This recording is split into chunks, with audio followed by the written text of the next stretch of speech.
Sa mahigit 7,000 isla, tila malulula ka na sa dami ng mga magagandang lugar sa Pilipinas. Mula sa mga nagpuputian at pinong-pinong buhangin sa dagat hanggang sa mga makalaglag pusong ganda ng mga lagoon, hindi ka mauubusan ng papasyalan sa Pilipinas. Kaya naman hindi nakapagtataka na pati ang mga banyaga o mga dayuhan ay nabibighani sa ganda ng ating bansa. Sa katunayan nga, may ilang mga banyaga o mga dayuhan na ang piniling manirahan sa Pilipinas. Mula sa mala New Zealand na rolling hills sa Batanes hanggang sa nakabibighaning sunset ng Siargao, talagang hindi maipagkakaila ang ganda ng Pilipinas. Ang Pilipinas ay binubuo ng mahigit 7,000 isla. Kaya naman hindi ka mauubusan ng magagandang tanawin na maaari mong lakbayin. Narito ang 10 magagandang lugar sa Pilipinas na dapat mong bisitahin. Una sa ating listahan ay ang Vigan. Isa sa mga pinakamakasaysayang lugar sa Pilipinas ay ang Vigan dahil dito naganap ang isa sa mga bloodiest wars in Philippine history, the revolt by Diego and Gabriela Silang against the Spaniards.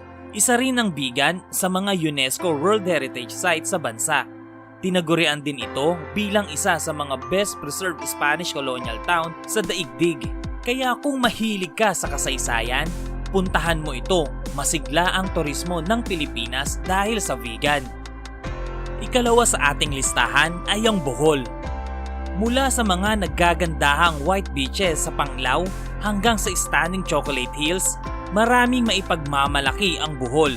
Ilan sa mga magagandang lugar na pwede mong mapuntahan sa Bohol ay ang Hinagdanan Cave,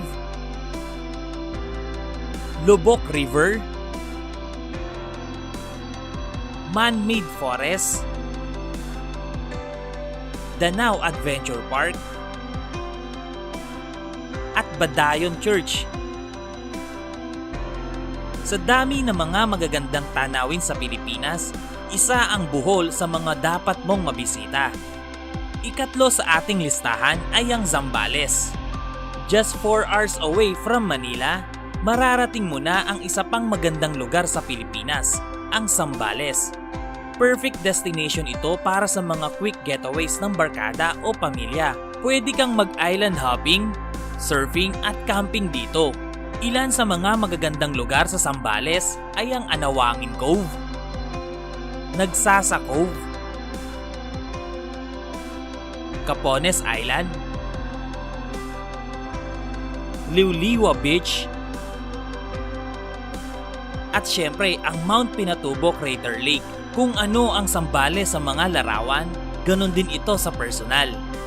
Ikaapat sa ating listahan ay ang Bicol.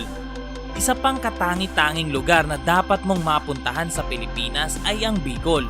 Dito mo matatagpuan ang tinaguriang perfect cone shape na Bulkang Mayon. Kung gusto mo naman mag-beach, pumunta ka sa Caramoan Island at Calaguas Island na kilalang tanawin sa Bicol. Yun nga lang, inaabot ng mahigit 12 oras ang biyahe mula sa Maynila. Pero maniwala ka, the long drive is so worth it. May flights naman ding available papuntang Bicol na inaabot lamang ng mahigit 1 oras na biyahe.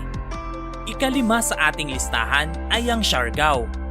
Kung ikaw ay naghahanap ng tahimik at relaxing na lugar, marami ang Pilipinas niyan at isa na nga ang Siargao na talagang perfect place for you. Kilala ang Siargao bilang surfing capital of the Philippines dahil sa naglalakiyang alon sa mga dagat nito. Pinakamagandang lugar sa Pilipinas para mag-surf ay ang Cloud9 na hindi lamang perfect ang waves, kundi may maganda ring view ng sunset. Bukod dito, marami ring magagandang beaches at atraksyon ang pwede mong puntahan sa Siargao, gaya ng Guyam Island,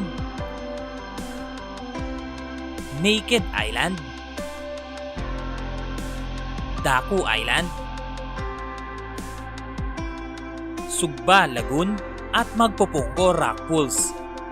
Ika-6 sa ating listahan ay ang Ifugao. Isa pa sa magagandang lugar sa Pilipinas na talaga namang natatangi ay ang Ifugao. Dito matatagpuan ang isa sa magagandang tanawin sa Pilipinas at UNESCO World Heritage Site na Banawe Rice Terraces o mas kilala bilang Hagdan-Hagdan Palayan. Dahil located ito sa norte, Malamig ang klima sa lugar na ito kaya kung pupunta ka sa Ifugao, magdala ka ng makapal na damit. Ikapito sa ating listahan ay ang Cebu. Hindi sapat ang isang araw para makita ang ganda ng buong Cebu. Tinaguri ang Queen City of the South. Tila isa itong royalty sa listahan ng Philippine Destinations dahil sa dami ng mga magagandang tanawin sa lugar na ito. Bukod sa mayamang kasaysayan at kultura, ipinagmamalaki rin ng Cebu ang kanilang pristine white beaches, waterfalls, sardine run sa Molbol, at ang Oslob kung saan pwede ka makilangoy kasama ang mga naglalakihang butanding. Ilan pa sa mga magagandang tanawin sa Cebu ay ang Kawasan Falls, Sirao Flower Farm,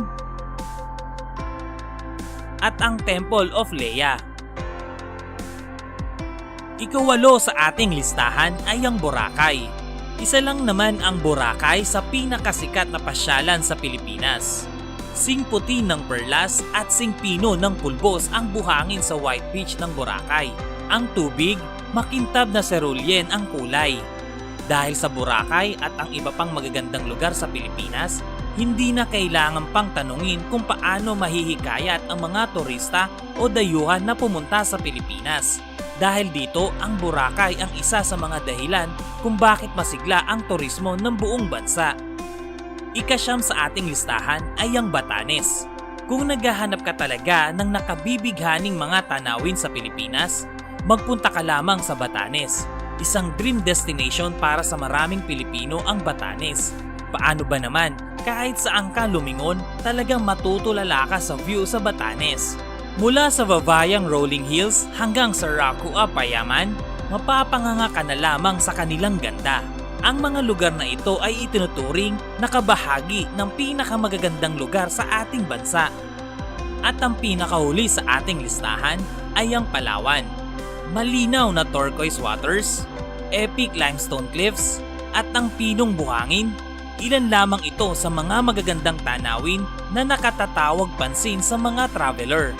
Ipinagmamalaki ng Puerto Princesa ang kanilang underground river na isang bahagi ng UNESCO World Heritage Site, big and small lagoons ng El Nido, at ang Kayangan Lake ng Coron. Sa ganda ng probinsyang ito, ilang beses na itong hinirang bilang best island in the world ng ilang international travel magazines. Kaya nga tunay na nakabibighani ang probinsya ng Palawan. Nawa sa videong ito ay nakapagbigay kami ng kaunting kaalaman patungkol sa mga lugar sa Pilipinas na dapat mong puntahan.